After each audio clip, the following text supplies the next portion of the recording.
Please subscribe to our channel. Help us grow. Enjoy.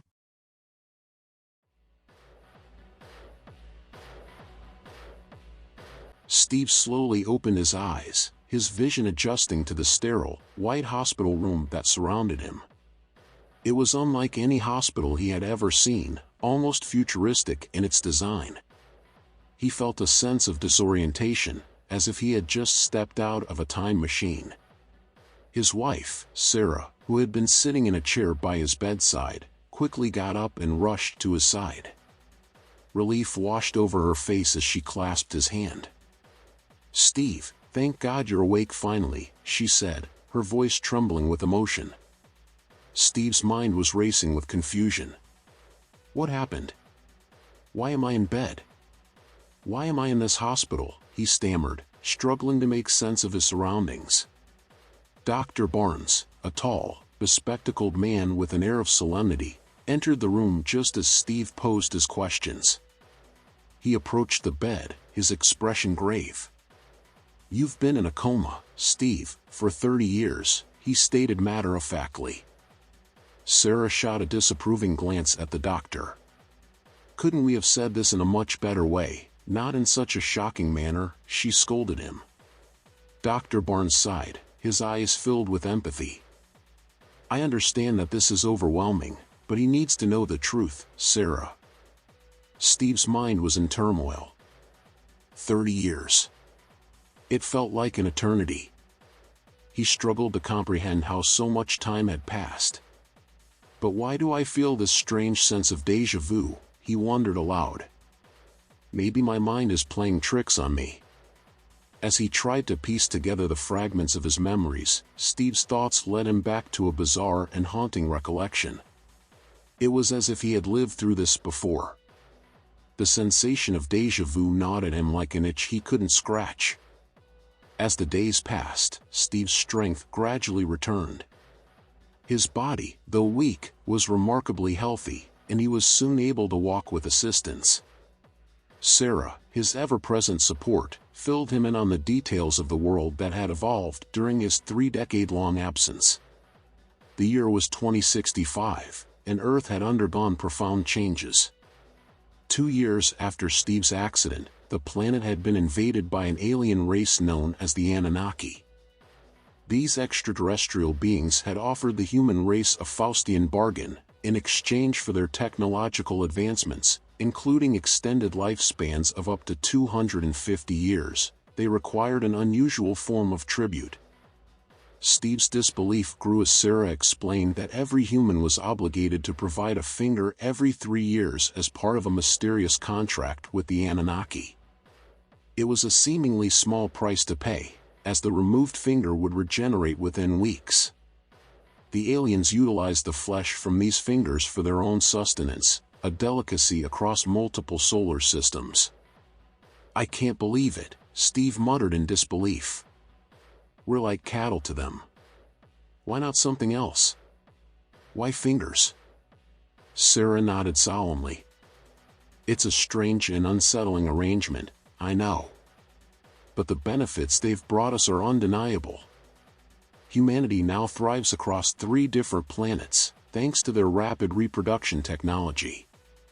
We have resources and technologies we could only dream of before their arrival."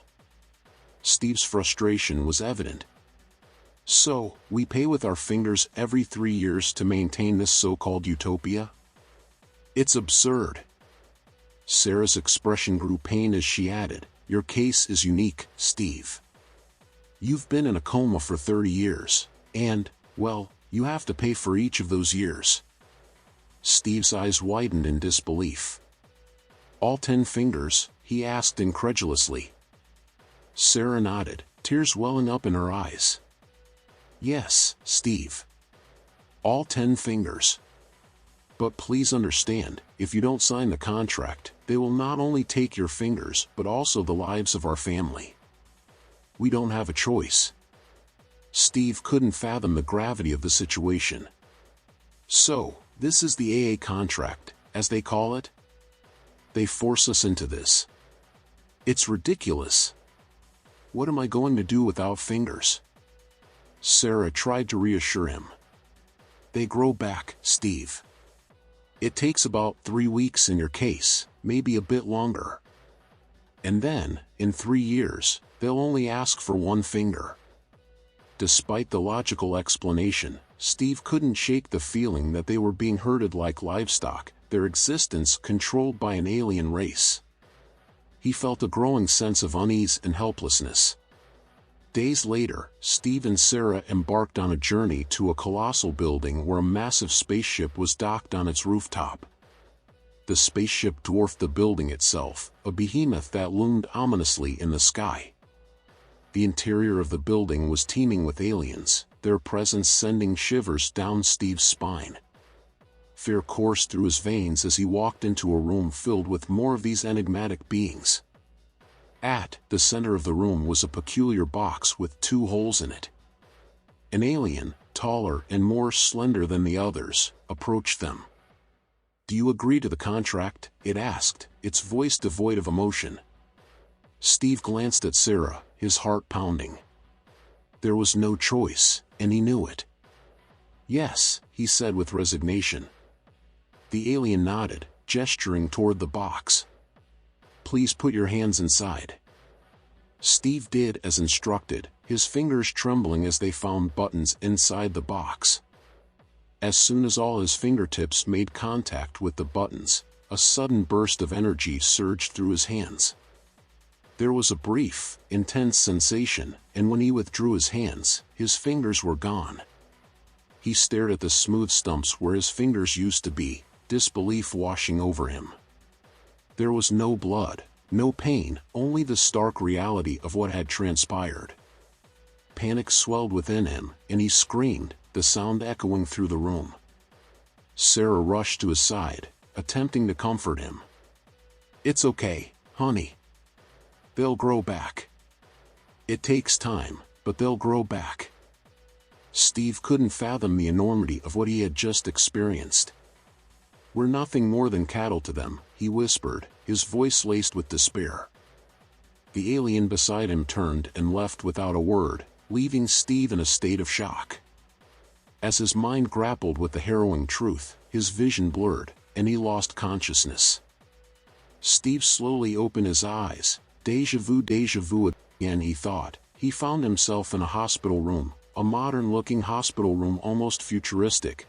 Then he saw his wife get up from a chair and get close to him and say, "Steve, thank God you're awake finally." And Steve said, "What happened? Why am I in bed? Why am I in this hospital?" Then a doctor who was walking in at the same time said, "You have been in coma, Steve, for 30 years. His wife looked at the doctor in a dark way and said, "Couldn't we?" Said this in a much better way, not in such a shocking way. The doctor said, "He needs to know the truth." Steve thought for a moment. 30 years. But why do I feel this feeling of deja vu? He thought to himself, maybe my mind is playing a trick on me. But in reality, moving away from Steve, we observe his eyes are closed, giving him the appearance of peaceful slumber. This is the year 2033, and his wife approached him, gently placing her hand on his forehead. She looked up at the doctor, concern etched across her face, and said, "It's been 3 years, doctor, and he's still in a coma. When is he going to wake up?" The doctor gazed back at her with a weary expression. "We've been through this several times, you know. He could be in a coma for the rest of his life, we don't know. There is a healthy brain activity, more than I've ever seen in any comatose patient.